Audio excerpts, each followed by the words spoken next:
예, 안녕하세요. 예, 여기 오니까 제가 아는 분이 전혀 없네요. 다 처음 보는 분 같고, 혹시 타임뱅크 들어보신 분 계세요? 한 두 분. 전혀 이제 낯선 분들이 많은 강연장인 것 같습니다. 제가 이제 타임뱅크를 가지고 사실 강연을 많이 해요. 학교에서도 하고 또 지역에서도 많이 하고 하는데, 제가 웬만한 강연들은 크게 문제없이 이렇게 진행하고 있는데, 제가 오늘 강연이 아마 가장 힘들고 걱정이 많았던 준비 기간이 있었습니다. 심지어는 어제 밤부터 제가 꿈에도 막 강연하는 꿈이 나올 정도로 굉장히 긴장돼 가지고, 일단 그 이유는 뭐냐면, 아마 여러분 이번 그 엑스포에 많은 강연자들 중에서 제가 아마 유일하게 비전문가가 될 겁니다. 저는 사실 제가 원래 나이가 58인데요. 사실 지금까지 살아오면서 사실 제 주위에 장애가 있거나 장애를 직접 경험해 본 적은 사실 전혀 없었습니다. 그러다가 어느 날 우연찮게 이제 제가 타임뱅크를 하게 되고, 뭐 그러면서 이제 그 많은 발달 장애 청년들을 또 만나게 되다 보니까 뭐 전문가 아닌 전문가 같은 사람이 되어버렸는데, 아마 제가 오늘 이렇게 초대받은 이유는 제가 이제 페이스북을 많이 합니다. 거기에 이제 제가 이제 우리 발달장애 청년들하고 이렇게 많은 활동하는 것들이 실시간으로 업데이트 되다 보니까 아름아름으로 많은 분들이 이 타임뱅크가 우리 장애 청년들한테 많은 도움을 주겠다, 좀 그런 판단이 아마 서셨던 것 같습니다. 그래서 아마 이제 저를 초대한 것 같다는 생각 들고요. 그래서 사실 오늘 제가 뭐 여기서 뭐 특별한 어떤 이론이나 지식을 전하기보다는 저는 오늘 이 자리가 제가 경험해봤던 우리 장애 청년들이 우리 이 사회를 향해서 무슨 말을 하고 싶은가를 대신 전하는 어떤 자리다, 그렇게 생각합니다. 그래서 제가 비록 비전문가이긴 하지만 오늘 그 청년의 목소리를 낸다고 생각하기 때문에 제 목소리가 아닌 그들의 심장을 대변한다고 생각하시고 잘 들어주시면 참 고맙겠습니다. 그리고 마침 이제 제가 오늘 일찍 왔거든요. 앞에 이제 펑 교수나 가드너 교수 이렇게 강의도 좀 들었어요. 근데 아마 앞에 좀 들으신 게 좀 좋은 이론 같은데, 그래서 뭐 하지? 좀 궁금하시죠? 또 그런 의문도 아마 떠오르시잖아요, 그죠? 그런데 아마 앞에서 그 펑 교수가 말했던 강점 기반이라든지 그 생태계의 문제, 그리고 가드너 교수가 말했던 사회 정의 모델, 조금 추상적이고 안 닿을 수가 있는데, 아마 제 설명 속에서 거기 아마 어떻게 구현되는가가 조금 납득이 되실 거라고 생각하고 있습니다. 예, 그럼 이제 진행할 건데, 제목은 우리도 돕고 싶어요라는 제목으로 달았습니다. 제가 이 말이 이제 강렬하게 와닿았던 때가 언제냐면, 2년 전에 저희 동네에서 제가 이제 그 독거 어르신들 그 도시락 전달 봉사를 할 때가 있었어요. 복날이었는데 그날 또 이제 삼계탕을 해야 되는데 너무너무 일손이 부족한 거예요. 그래가 뭐 고민하고 있는데, 저희 동네에 이제 카페 프렌즈라는 발달장애 청년들이 있었거든요. 근데 그 친구가 이제 우연히 지나가다가 저한테 이제 우리도 돕고 싶어요라는 말을 하더라고요. 그런데 가만히 생각해 보니까 내가 그렇게 바쁜데 왜 이 청년들한테 도와달라는 말을 안 했지? 은연중에 내 스스로 이 아이들은 보호받아야 되고 교육받아야 되고 항상 치료받아야 되는 아이들로 생각했지, 내가 도시락을 줘야 되는 아이들로 생각했지 한 번도 도와달라는 얘기 안 한 거였거든요. 글쎄 그때 그 친구가 우리도 돕고 싶어요란 말을 했을 때 이게 내가 잘못됐구나, 이 청년들한테도 그런 요구가 있었구나라는 걸 확 느꼈습니다. 그리고 이제 끝나고 났을 때 그 청년이 저한테 어떤 말을 했냐면, 저희한테 기회를 주셔서 감사합니다. 우리가 저 청년들한테 이런 기회를 못 줬구나, 그런 반성. 그래서 제가 지금까지 이제 그런 청년들하고 어울리면서도 가장 강렬한 메시지를 그 청년을 통해서 배웠습니다. 그래서 그 친구가 했던 말들이고, 그래서 제목을 뽑았고요. 그래서 뭐 타임뱅크 그러니까 뭐 조금 뭐 어렵게 느끼실 수도 있는데, 아주 영어를 풀어쓰면 되게 쉽습니다. 뱅크잖아요. 뭔가 저축하고 교환하는 곳. 그런데 앞에 돈이 붙어 있는 게 아니고 타임이 붙어 있어서 시간을 거래하고 저축하는 곳이다. 이렇게 이해되시죠? 구체적으로 예를 들면 내가 이웃집 어르신을 위해 말법 봉사를 1시간 했어. 근데 자원봉사는 그걸로 끝이잖아요, 그죠? 근데 타임뱅크에서는 그 시간이 저축이 되어 있습니다. 그래서 내가 언젠가 이제 우쿨렐레를 배우고 싶어, 동네에서. 그래서 그 1시간 그 저축했던 거를 누군가로부터 도움을 받을 수가 있는, 이해되시죠? 자, 그런데 문제는 이제 이게 더 중요한 게요. 이렇게 돈이 없이 서로 주고받는 관계가 되다 보면 친해지기입니다. 자원봉사자, 봉사자, 피봉사자 이런 관계가 아니고 서로 평등한 친구가 되고 이웃이 되거든요. 더군다나 이제 우리 타임뱅크에서는 누구나의 1시간은 평등하다는 가치를 가지고 있습니다. 변호사의 1시간이나 노인의 1시간이나 장애인의 1시간이나 심지어 아이의 1시간도 누구나 평등하게 해서 그걸 교환하자. 그렇기 때문에 우리가 이제 이 봉사 타임뱅크 봉사를 하다 보면 자연스럽게 정말 우리 시장 경제에서 배제되어 있는 특히 장애인들이 이 봉사를 좋아하는 이유가 거기 있습니다. 왜? 여기서 사소한 봉사, 아까 도시락 전달하는 봉사 하나만 한 것만으로도 내가 배우고 싶은 것들, 도움들 언제나 받을 수가 있거든요. 그러다 보니까 옛날에는 자원봉사라는 게 주는 사람이 받기만 했었는데 이제는 내가 주기도 하지만 또 받기도 하고 그래서 그렇게 친구를 만들어내는 관계를 만드는 거다. 또는 구체적으로 공동체를 만드는 도구다. 이렇게 이야기해 주시면 좋을 것 같습니다. 여기 이 소개 분이 누구냐면 에드가 칸 박사님이라고 1980년대부터 이제 미국에서 타임뱅크 운동을 처음 시작하신 분입니다. 지금은 이제 전 세계로 퍼져나가 있고 한국에도 이제 활발히 이제 확산되고 있는데 이분이 이제 2018년도에 한국 그 장애인 인권 포럼 초대를 받아가지고 강연을 하셨거든요. 그때 제가 이제 정확한 워딩은 아닌데 했던 말씀 중에 어떤 기억이 나냐면 우리 사람이 몸이 아프잖아요. 심한 병이 오잖아요. 예를 들면 뭐 어떤 게 있을까요? 뭐 암이라든지 뭐 그런 병들이 오는데 그런 병들이 갑자기 오는 경우는 절대 없답니다. 항상 예후, 정조, 징조 같은 게 있다. 뭐 몸이 어슬어슬 아프다든지 갑자기 몸무게가 떨어진다든지. 그래서 우리 몸이 건강하기 위해서는 그런 사소한 예후들, 징후들을 잘 다스리면은 절대 큰 병으로 안 간답니다. 그래서 여러분들 조그만 감기 증세가 보이거나 열이 날 때는 바로바로 고치세요. 그런데 똑같이 우리 사회도 이런 사회가 건강한지 아닌지를 보여주는 존재들이 있다. 그게 누구냐면 장애인들이라는 거죠. 우리 장애인들이 행복한가, 만족한가, 건강하게 살고 있는가를 잘 체크하고 들여다보고 거기 불편한 것도 우리가 계속 개선하고 수정하다 보면 이게 장애인의 문제가 아니라 우리 사회 전체의 문제를 해결하는 가장 척도가 되는 거다. 그 말씀을 그날 하셨거든요. 저도 굉장히 감명 깊었던 거고 그래서 타임뱅크 운동에서는 당연히 장애인이 중심이 나올 수밖에 없습니다. 사회 취약계층, 가난한 노인들, 한부모 가족들, 이주노동자들.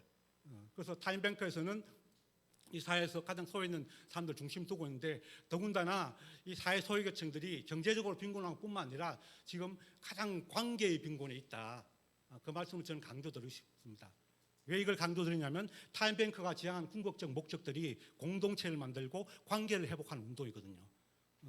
그랬을 때 우리 지금 사회적 자본적 관계의 빈곤을 가장 절실히 느끼고 있는 사람이 누군가? 제가 이제 얼마 전 2023년도죠. 매년 보고되는 발달장애인들의 일과 삶 실태조사 최근 보고서를 다시 쭉 읽어봤습니다. 우리 발달장애 분들이 친구 관계가 어느 정도인가? 보신 대로 60.7%가 친구가 없다라고 이야기하고 있습니다. 그나마 1명에서 4명 정도 있다라고 표현하는 분들이 33.7명. 이걸 구체적으로 수치화한 거 보니까 우리 발달장애인들의 평균 친구 관계가 2.4명이다라고 합니다. 엄청나게 열악한 거죠. 이 사회적 고립을 보여주는 가장 극명한 수치가 아닌가 싶습니다. 또 한 번 더 볼까요? 당연히 우리 발달장애인들의 자조모임 참여라든지 봉사활동 참여는 거의 전무하다시피 한 상황. 당연히 이렇게 이제 친구가 없고 고립된 상황이라면은 그에 따른 건강 문제는 필히 나타날 수밖에 없죠. 그래서 과체중 과체중 문제, 비만, 또 그에 따른 우울증이나 이런 문제들 계속 악순환의 길을 걷고 있습니다. 그럼 또 그걸 볼까요? 뭐 여러 가지가 있는데 여기 밑에 보시면은 발바닥 행동의 박경숙 교수님이 했던 연구가 하나 있습니다. 대구의 희망원이라고 우리 그 장애인 복지시설 폐쇄되었던 기억나시죠? 한 3년 전이었던 것 같습니다. 희망원에서 탈시설했던 장애인들이 3년이 지나면서 어떤 사회적 관계를 만들고 있는가를 쭉 조사를 했더니 3년이 지나서 지역에 정착했음에도 불구하고 여전히 친구는 없더라. 그리고 주된 친구 관계, 지인 관계는 누구냐면은 사회복지사, 치료사, 활동지원사, 공적 서비스를 제공하는 그 사람들밖에 없더라라는 관계의 질이 여전히 빈곤하고 문제가 있다는 걸 말씀해 주셨습니다. 그래서 이게 지금 우리 그 발달 장애인들이 처해 있는 사회적 고립의 실태란 단적인 징후라 생각들고요. 아마 이것이 타임뱅크 발달 장애 많은 청년들이 저를 찾아오고 타임뱅크를 찾아왔던 이유 중에 하나지 않는가. 친구를 만들고 싶은 그런 욕망들, 욕구들이 그렇게 나타났다고 보고 있습니다. 그래서 어쨌든 우리가 이제 장애인들에게서 가장 중요한 문제 중에 하나가 저는 사회적 관계의 문제라 생각들고요. 사회적 관계라는 문제가 있고 없고 없어도 문제 없을 정도가 아니라 이 어머니의 표현대로 우리 발달장애 청년들에게 관계라는 생존과 직결되는 문제다. 그런 어떤 자각들이 좀 필요한 것 같습니다. 그래서 제가 이제 오늘 보여드릴 것들은 이 타임뱅크를 통해서 우리 발달장애 청년들이 어떻게 친구를 만들고 하고 이웃을 만들어내는가, 그것들을 좀 사례를 통해서 제가 좀 보여드리고자 합니다. 제가 이렇게 처음 발달장애 청년을 접했던 거는 그 정병원 교수님이라고 발달장애 지환씨를 데리고 있는 어머님이신데 장애인 예술 포럼에 저를 한번 초대해 주셔가지고 그때부터 우연히 관계를 맺었거든요. 근데 그 이후로 계속 이제 타임뱅크가 발달장애 청년들 알려지면서 아름아름 많이 왔습니다. 그 중에 이제 발달장애 그 대안학교인 그 성장학교별 아마 여러분 중에 아시는 분도 계실 거라고 봅니다. 거기서도 이제 우리 그 학교의 발달장애 청년들이 타임뱅크를 했던 사례, 그때 한 청년이 이렇게 타임뱅크를 소개하는 그림 그 포스도 만들었었고요. 두 번째로 제가 이제 우리 동네에 보니까 아까 말했던 카페 프렌즈라는 발달 청년들의 카페가 하나 있었습니다. 뭐 아시겠지만 사실 동네 안에 그 카페라고 하지만 여전히 발달 장애인들의 그 카페는 또 다른 동네 안의 섬으로서 그들만의 어떤 리그로 남아있던 굉장히 고립된 상황이었는데 저희들하고 이제 타임뱅크를 하면서 이 카페 프렌즈의 아까 그 청년들이 정말 재능이 많았어요. 당장 카페 프렌즈 있으니까 바리스타잖아요. 그래서 너희들 뭐 잘하니 물었더니 저는 커피 내리는 거 잘해요. 과일 음료 잘 타요. 그럼 그건 누구한테 가르쳐 줄 수 있니 했더니 좋아요 해가지고 그래서 이 친구들이 뭔가 우리 지역 주민들 위해서 이제 클래스를 열어가지고 나눔을 했거든요. 그런 것뿐만 아니라 뭐 꽁초 줍는 죽게 하는 봉사도 가기도 하고 그래서 굉장히 이 카페 프렌즈 청년들이 이 타임뱅크를 통해서 다양한 주민들과 액티비티를 했는데 제가 여기서 이제 강조하고 싶은 이유는 뭐냐면 이게 한 6개월 지나버렸거든요. 6개월밖에 안 됐습니다. 그래서 이 타임뱅크를 하다 보면 이렇게 짧은 시간 안에서도 다양한 사회적 관계망들이 이어지고 있다, 가능하다. 그런 점을 제가 좀 보여드리고 여기서 숱한 이야기들 숨어 있는데 제가 일일이 좀 말씀드리는 거고 다음 사례로 좀 넘어가도록 하겠습니다. 그 중에 이제 가장 인상적이었던 봉사활동이 시각장애인들의 길 안내 봉사. 이게 어떻게 시작됐냐면 사실 코로나가 시작되면서 제가 이제 페이스북을 보니까 특히 시각장애 청년들이 이 코로나로 쌓인 울분들, 스트레스들을 페이스북에 SNS에 막 폭발적으로 올라오더라고요. 그래서 가만히 생각해보니까 우리 이 시각장애인들을 위해서 뭔가 할 수 있는 게 없을까? 우리 카페 프렌즈들하고 이야기하다 보니까 우리 친구가 한 얘기가 우리 길 안내 봉사 가능해요. 그렇죠? 가능하겠죠? 오케이. 그래서 그러면 우리 카페로 시각장애 청년들을 데리고 같이 안산 둘레길이 있거든요. 둘레길 걷자 해가지고 그렇게 시작이 됐습니다. 그래서 그 당시에 한 3개월 정도 지속됐었는데 비록 발달장애이지만은 시각장애인한테는 그렇게 길 안내하는 봉사가 가능했던 거죠. 그래서 이제 우리 청년들이 나도 이런 걸 할 수 있다. 그런 자존감이 이제 엄청 업됐던 그런 시기가 있었습니다. 뭐 그런 걸 통해서 우리 또 장애인 부모님들께서는 평생 내 자식의 장애, 우리 아이의 문제만을 바라보시다가 시각장애 청년들을 같이 보게 되니까 내 장애를 발달장애 문제가 아니라 시각장애 문제도 있구나. 인식의 전환들이 폭이 넓어지는 그런 경험들을 했습니다. 그것이 가능했던 게 뭐냐면 우리 발달장애 청년들이 시각장애인을 도울 수 있다는 그 하나, 자산이고 강점이 될 수가 있는 거겠죠. 예. 그 다음에 제가 이제 들려드릴 하려는 두 청년입니다. 지금은 둘 다 청년인데 오른쪽에 있는 청년이 이제 인경 씨라는 아스퍼거 증후 가진 장애를 가지고 있고 자폐성 장애 청년이죠. 그 왼쪽에 원준 씨라고 뇌전증 가진 청년입니다. 오른쪽에 이제 인경 씨 같은 경우 아스퍼거 장애가 어떤 문제를 갖고 있는지는 제가 여기서 일일이 설명을 드리지는 않겠습니다. 아마 여러분들의 자녀나 가족들하고 똑같은 문제, 어쩌면 더 심각하고 힘들었던 거기다가 뭐 치료 약의 어떤 부작용으로 인해서 조울증도 심하고 뭐 당연히 그런 문제로 인해 가지고 학교에서의 폭력, 왕따 뭐 기본으로 갖고 있던 청년입니다. 그래서 어느 날 제가 이제 왼쪽에 청년도 말씀드리면 뇌전증인 원준이라고 지금 고3 참 하루에 5분 정도 발작을 하거든요. 그 하루에 5분 때문에 학교를 못 갑니다. 안전의 문제 때문에. 초등학교, 대안학교를 좀 다니고는 그냥 중학교부터는 그냥 집에만 갇혀 지내야 되는. 당연히 집에 갇혀 있게 되면 어떻게 돼요? 인터랙션이 없어지게 되면 뇌의 활동이 급속하게 떨어집니다. 그렇게 되면 뇌의 활동이 떨어지기 때문에 기억력이 떨어지기 시작하고 행동에 많은 문제들이 일어나기 시작하거든요. 그래서 제가 이제 아까 아스퍼거 증후군 인경 씨한테 우리 이런 아이가 있는데 가서 한번 놀이봉사 한번 해보자. 가서 도와줄 수 있겠니라고 해서 했는데 주저주저 하더니 가보겠대요. 가서 만났습니다. 근데 참 사람이 대단한 게요. 사람은 자기보다 약한 존재, 더 불쌍한 존재를 보게 되면 연민이 생기고 동정이 생기고 나도 뭔가 할 수 있다는 게 생기는가 봅니다. 돌봄의 자산이라는 거, 누구를 돌볼 수 있다는 거. 이 인경 씨가 이런 일이 있기 전까지는 세상은 모두 나를 위해서 피해만 주고 세상은 정말 나쁜 데야. 나는 언제나 차별당하고 그런 어떤 존재로만 가장 내가 힘든 존재를 생각했는데 첫 방문한 그날 이 아이, 나보다 더 약한 아이가 방 안에서 아무 일도 하지 않고 시들어가는 그 모습을 보면서 내가 할 수 있는 일이 있겠더라. 뭔데? 그냥 둘이 앉아서 종이접기를 해요. 뭐 당연히 이제 아스퍼거 친구니까 뭐 말을 잘하고 소통할 수 있는 게 없잖아요. 그렇지만 같은 공간에서 위로해주고 앉아서 같이 놀아주는 게 이게 도움이 되는 것을 발견하고 이 청년의 집이 강남이고 강서구인데도 가는 길이 1시간 반 걸립니다. 사실 그 이동 거리도 긴데다가 이동이 쉽지가 않잖아요. 그죠? 그렇게 해서 이 친구가 봉사를 하게 되고 최근까지도 매주 가고 있습니다. 예. 그러면서 이제 뭐 오늘 아침 저기 그 위에 제일 위에 수치가 이 친구가 이제 봉사했던 그 통장의 시간이거든요.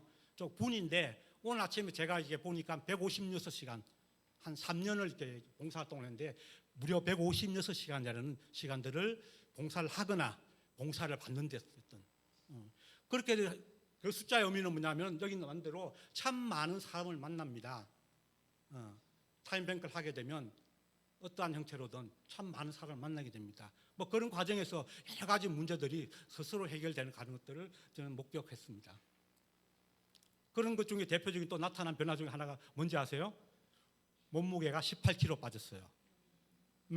제가 처음 만났을 때 막 이래 쪘어요. 그 당시에는 정신과 치료도 받으면서 약물의 어떤 부작용도 해가지고. 근데 아까 말했던 대로 봉사를 하라 그러면 이리 가야 되고 저리 가야 되고 움직임이 많아지잖아요. 활동량이 많아지기 때문에 당연히 몸무게는 줄 수밖에 없는 거죠. 그래서 18kg를 무조건 뺐던 기억. 자, 그리고 이제 1년에 관계망 변화를 제가 체크를 해봤습니다. 당연히 제가 처음 만났을 때 이 청년의 관계망은 가족 외에는 거의 없습니다. 위에 거든요. 2021년이 지나면서 왼쪽 하단을 보세요. 직장, 이웃, 동네에서 얼마나 많은 관계망이 형성되었는가. 이게 2022년이니까 벌써 1년 반이 더 지났거든요. 엄청납니다.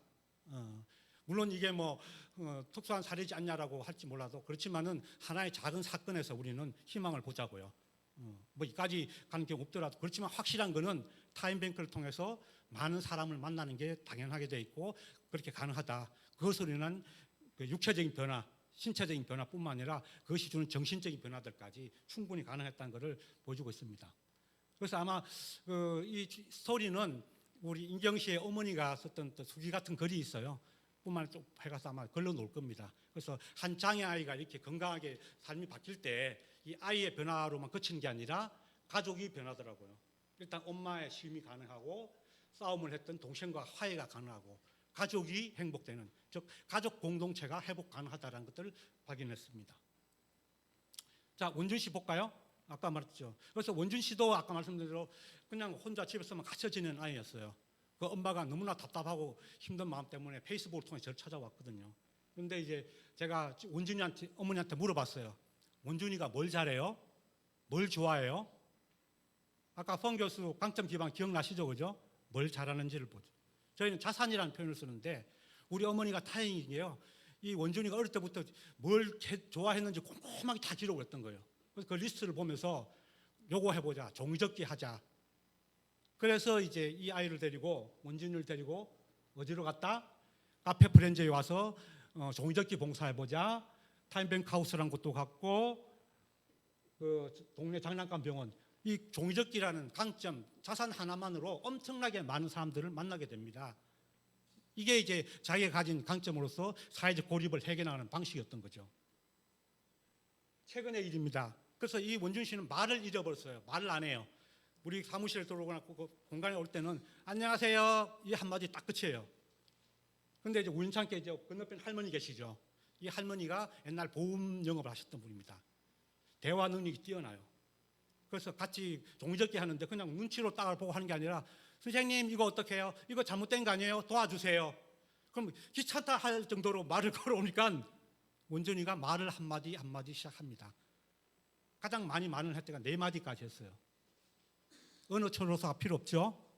뭐 우리 할머니가 언어 치료사 한 거예요. 이렇게 이제 자기가 가진 돌봄의 자산, 종이접기 할 수 있는 강점을 가지고 사회적 관계를 만들어가는 게 타임뱅크였다. 그 말씀을 드립니다.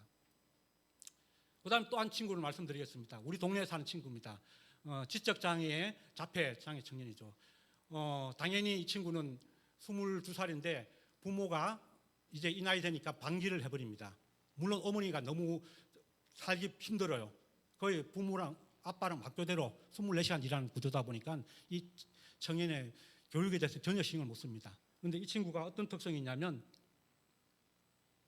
당연히 학교 때 왕따의 경험, 학폭 경험이 많아요.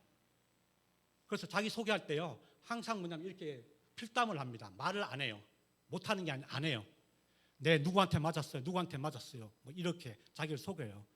뭐 그러면서 이제 이 친구는 동네에서 갈 곳이 없어가지고 하루 종일 시장통으로 정류장으로 계속 떠도는 아이로 유명했던 아이입니다.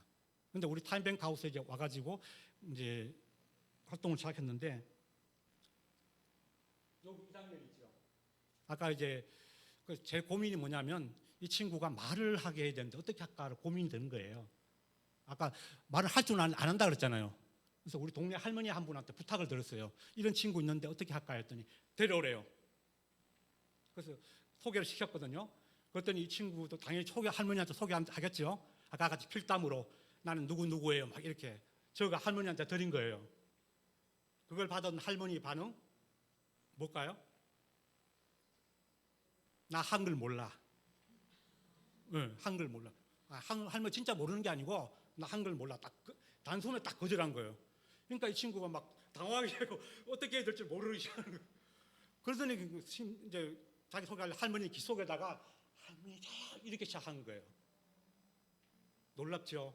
이 할머니가 장애에 대해 뭐 자녀 중에 자녀가 있냐? 없어요. 한 번도 이분도 그런 적이 없다는 겁니다. 유일하게 자식 키워본 경험. 이런 아이가 말을 할 때 안 할 때 이렇게 해봤던 경험. 그것 때문에 단호하게 그냥 우리는 그냥 적어주는 거 보고 막 안타까운 마음 들죠. 할머니는 단호하게 잘라버린 거예요. 이렇게 해서 이 친구가 이제 말을 하기 시작합니다. 그렇죠? 그러면서 이제 타임뱅크 안에서 다양한 액티비티를 해요. 그러면서 이제 이 친구가 아까 말씀드린 대로 종이 쪽지로 이렇게 항상 자기를 소개하다 하면서 어떤 일이 있냐면 직장을 얻을 때마다 잘려요. 왜 그런 줄 아세요? 종이 쪽지를 그 좋아하는 선생님 주머니에 몰래 집어넣어요. 백에다 몰래 집어넣어요. 그걸 받아본 여자 선생님은 불쾌하겠죠? 성추행으로 비춰질 수 있잖아요. 바로 신고하거든요. 그래서 직장을 못 얻었어요. 그래서 이제 이 공간에 있으면서 그런 거 하면 안 돼. 이 친구 유튜브 막 올려요. 야동. 동네 꼬마들이 보고 형 그런 거 하는 거 아니야. 일러주고. 아까 할머니들이 어르신 보면 인사할 줄 알아야 돼.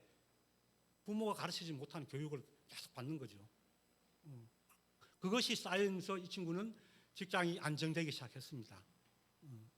물론 제가 그렇다고 해서 이 친구가 뭐 기능이 나아졌다거나 뭐 장애가 없었다 그렇게 표현할 수는 없어요. 여전히 장애는 있습니다. 근데 이제 중요한 거는 이 친구가 어떤 문제가 있는지 어떤 행동을 하는지, 예를 들면 아직도 이 친구는 그 버스 정류장 가면 낙서를 막 하고 그래요. 그러면 옆에서 주위에 이웃들이 알려줘요. 이제는 저 친구요 오늘 그 낙서를 했어요 정류장에. 그거 좀 안 하도록 고쳐주세요라는 이런 이웃끼리 어떤 정보. 이번에 직장을 이제 딴 데 옮기고 싶어서 어디 등록해야 되는지 몰라고 쩔쩔매고 있는데 그걸 도와줄 수 있는 친구, 이런 것도 생기는 거죠. 결국에 이제 우리가 발달장애 청년들의 취업과 진로를 많이 고민하고 뭐 발스타라든지 자격증도 따고 학위도 중요하지만 이 관계 맺기 훈련이 안 돼버리면 직장 생활 자체가 힘들다는 거거든요. 그래서 우리 그 장애인들의 취업 경로에서 가장 중요한 것도 이런 공동체 훈련, 소통하는 훈련, 관계 맺기 하는 거 중요하다. 그 말씀 드리고 싶습니다. 예. 그래서 이런 것들이 가능했던 거는 저희 한 공간 안에서 할머니들하고 아이들하고 장애 청년들하고 또 아이들도 일상적으로 만납니다. 그리고 할머니들의 아까 돌봄의 자산, 장애인들 충분히 돌보고 또 장애인들이 가진 장점들이 할머니를 위해서 쓰이는 겁니다. 그런 것들이 가능하기 때문에 행동 변화까지 갔고, 더군다나 우리 장애인들이 이런 아까 종이접기부터 해가지고 시각장애인 길안내 봉사, 뭐 방문 봉사, 우리 구구단 수업 하나 말씀드릴까요? 저 친구도 뭐냐면은 저기 경계성 지능 장애를 갖고 있습니다. 당연히 수학 못하겠죠. 그런데 유일하게 잘하는 게 구구단입니다. 초등학교 2학년에서 3학년 올라가면서 구구단 못한 어린이들 많아요. 그 아이를 가르쳐줬는데 우리 한 4번 수업을 해갖고 아이가 구구단 다 외웠거든요. 그래서 그 아이의 아빠가 저 성희 씨한테 뭐라고 불렀냐면 최고의 선생님. 경계성 장애 청년이 한 번도 선생님이라는 칭호를 들어본 적이 없는데 그 앞에 최고라는 명칭까지 들어주니까 이 친구가 얼마나 자존감이 살아나고 흥분했는지 짐작하실 겁니다. 그래서 이 친구는 오늘 구구단 또 가르쳐 주신 거 없어요? 맨날 우리 들리면 그게 일입니다. 예. 그래서 그런 사례들이 이렇게 나타나고 있고요. 뭐 시간 관계상 좀 건너뛰도록 하겠습니다. 그래서 타임뱅크 안에서는 노인들이 따로 있고 장애인 돌봄이 따로 있고 아이들이 아니라 이 삼자 양자들이 다 모여서 서로가 서로를 돌보고 있다. 그런 것들이고 또 다른 이제 타임뱅크 유형으로는 지금 강동구에서 발달장애 부모님들하고 아이들이 타임뱅크를 하고 있습니다. 거기에 이제 대표적으로 축구 모임하고 두 번째로 도시 여행. 우리 장애 아이가 과잉 행동을 보이거나 불안을 느낄 때 어릴 때부터 이 아이를 데리고 도시 전역을 다니면서 도시 정보를 많이 켰던 부모님이 계시거든요. 그래서 우리 아이한테만 활용하기보다는 우리 다른 장애 아이들 같이 데려가자. 뭐 이렇게 해서 시작됐던 굉장히 한 2년까지 지금 이제 오고 있습니다. 근데 이런 축구하고 도심 여행 두 프로그램 2년 가까이 하니까요. 당연히 이 청년들의 행동 변화는 따라올 수밖에 없습니다. 소리에 참 민감한 친구가 이제 소리에 둔하게 이제 수용하기 시작했고, 기다릴 줄 모르는 친구들이 누군가를 기다려 줄 줄 아는 가장 공통된 특징이 이제 기다릴 줄 안다는 거죠. 우리 부모들도 사실 기다리기 힘들잖아요. 아이들 하는데 이 발달장애 청년들은 서로가 완급을 조절하는, 그래서 서로 돌봄이 있더라. 우리 아이 하나 돌보는 건 힘들지만 우리가 같이 돌볼 때 공동의 시너지가 났다는 게 증명되고 있거든요. 예. 그래서 지금 뭐 많은 스토리들인데 어쨌든 지금 이제 우리가 학령기에 있는 우리 자폐성 장애 청년들, 발달장애 청년들을 보면 우리가 통합학급 그런 이야기 많이 하잖아요. 이제 학령기는 그렇다 치고 사실 학령기 이후에 우리 장애 청년들을 어떻게 할 거냐, 가장 중요한 이슈는 저는 사회통합이라고 보고 있습니다. 사회라고 보면 너무 거창하고 지역통합. 그래서 지금 우리 장애 청년들의 어떤 자립생활 모델에 대해서 많은 고민을 하고 계시는데, 사실 자립생활 모델에서 가장 핵심적인 거는 지역 안에서 통합적으로 살아가는 거. 그것이 또 다른 표현으로는 이웃 만들기 함께 살아가기. 그래서 그걸 만들어주는 게 가장 1차적이라고 보고 있거든요. 그런데 이게 우리 부모 세대한테도 굉장히 중요합니다. 우리 부모들도 이제 늙어가잖아요. 그죠? 10년 후, 20년 후에 내가 어디 살 건가? 요양원에서 보내실래요? 요양병원에서 보내실래요? 아니잖아요. 그죠? 내가 살던 동네에서 살아야 되잖아요. 내 스스로도 우리 동네 안에서 커뮤니티를 만들고 내 공동체를 만들어야 됩니다. 즉 이 말은 뭐냐면 우리 발달장애 청년들의 자립생활 그리고 사회통합을 위해서 커뮤니티를 만들어야 되고 내 삶을 위해서 커뮤니티를 만들어야 되는 거죠. 우리 동네 안에서. 그래서 부모와 우리 장애청년들이 같이 만들자. 그 통합을 위해서 타임뱅크가 큰 역할을 할 겁니다. 근데 그 첫 출발이 뭐냐면 아까 제목 기억나시죠? 우리도 도울 수 있어야 되는 거예요. 우리 장애 청년들도 받기만 하는 존재가 아니라 뭔가 사회를 위해서 시각장애인을 위해서 또 환경을 위해서 할 수 있는 게 많다라는 그 메시지가 전해져야만이 우리랑 동등하게 주고받기가 가능하고 평등한 이웃관계가 될 것 같습니다. 저는 그거를 자산이라고 부르기도 하고 강점 기반이라고 표현하기도 합니다. 예, 조금 1분이 지나버렸는데 조금 급하게 달려왔습니다. 그래서 자료는 제가 공유 다 드릴 거고요. 필요한 것들은 또 다시 나눌 기회가 있었으면 좋겠다는 생각이 듭니다. 경청해 주셔서 대단히 감사합니다. 네.